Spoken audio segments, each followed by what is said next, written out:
So today was another day where I kind of just listened to my body and slept in until 3. So I didn't get everything on my to-do list done, but I did manage dishes and laundry and all that kind of grown-up stuff. But I also was able to put together this, since it was pouring buckets outside. This is gonna give me more seed starting space. I add on a little bit each year. So previous year, I just had these couple shelves, and then one over here. And now I've got another one, and then 2 more shelves worth of lights, including another to-do project, which is fixing up these hanging pendant lights and just popping in these grow light bulbs. So that'll get me another shelf. I'm slowly expanding, slowly making my life easier. But that's what I managed today. That's what it's about, the energy I have. And sometimes you just have to listen when your body says enough. Kitties, no fighting.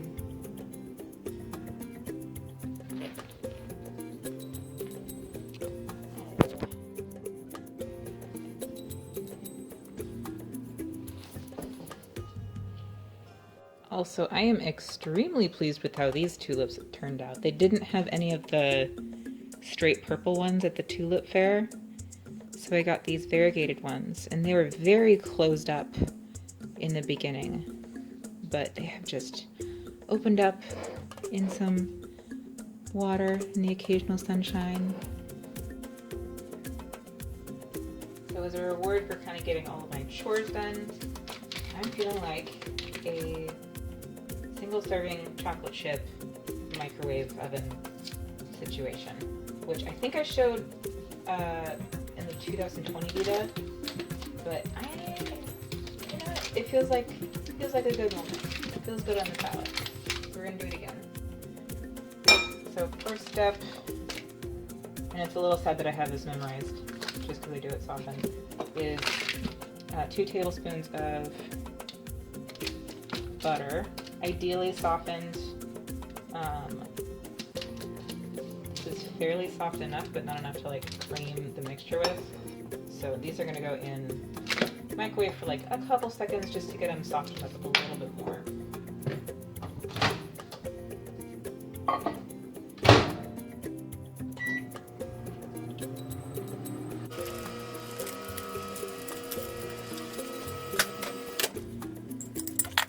To this we need to add 1 tablespoon of brown sugar.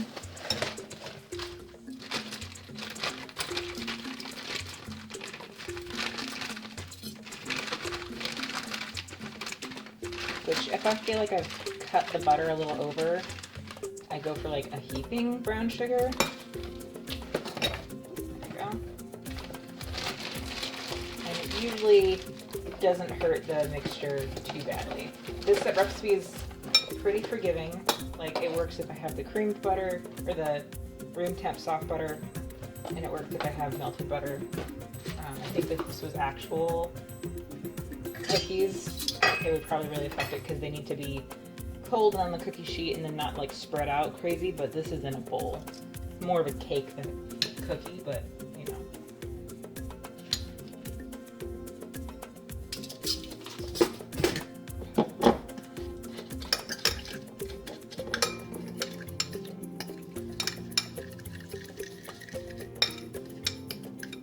I mostly just want get all the sugar wet, make sure we don't have like a huge lump of anything. And also, if it's hot from melting it, this is where I hopefully try to cool it down a little bit, because the next step is egg and you don't want to scramble that. Again, not that it's ever that hot, but that is maybe one of the steps that affects the texture quite a bit.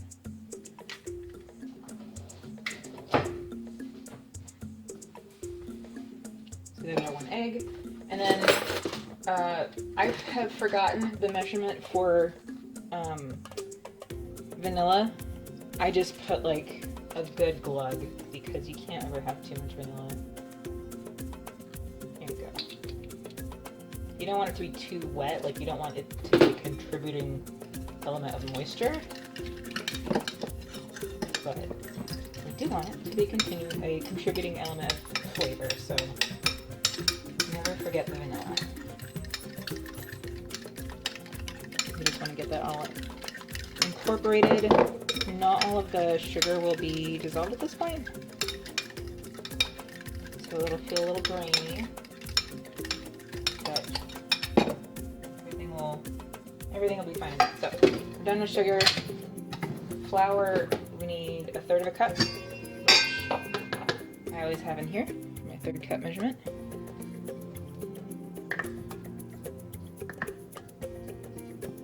And I just scoop it a little bit a couple times in here just to aerate it, so that I'm not getting like a super packed 1/3 cup.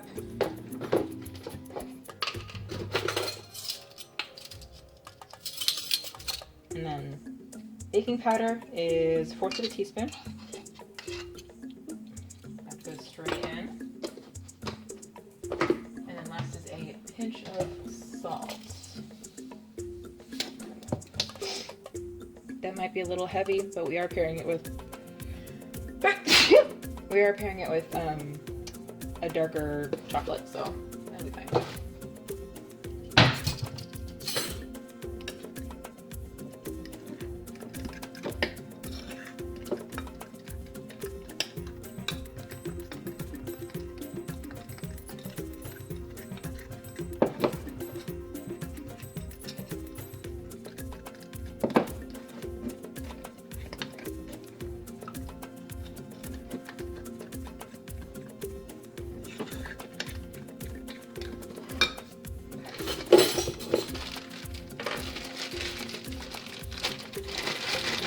And the best part, the chocolate.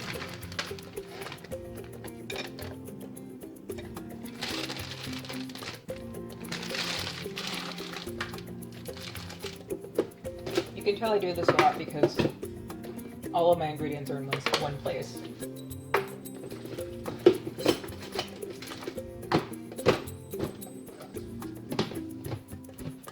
Okay, so I feel like if I stir in the chips too thoroughly, they all just melt to the bottom, so I kind of leave them on top. And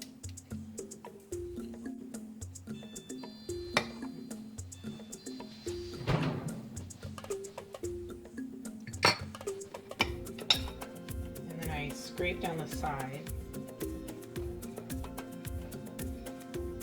so that when it cooks in the microwave, there's not too much of a mess on the side, because that'll just like get overcooked. It'll all be kind of in the center.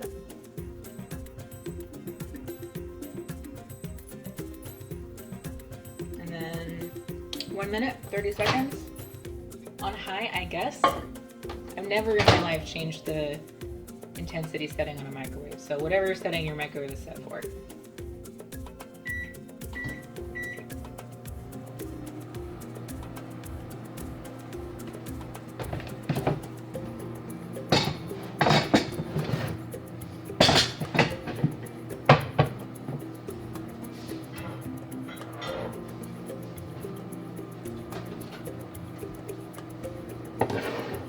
And because I'm also a child, we're going to be eating this with some milk.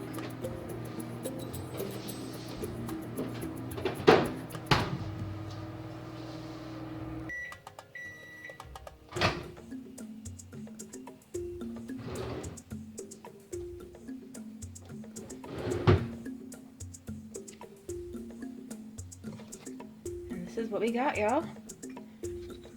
It is, again, very cakey. Still tastes like chocolate chip. If I'm lucky enough, I can flip this over like a gross pancake, but, you know, delicious.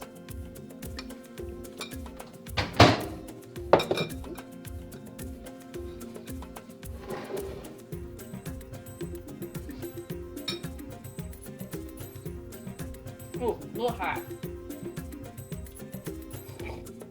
I could have cooled that down before I started eating it. But yeah, very good. Always hits the spot. And like, go skulk off to eat this in silence.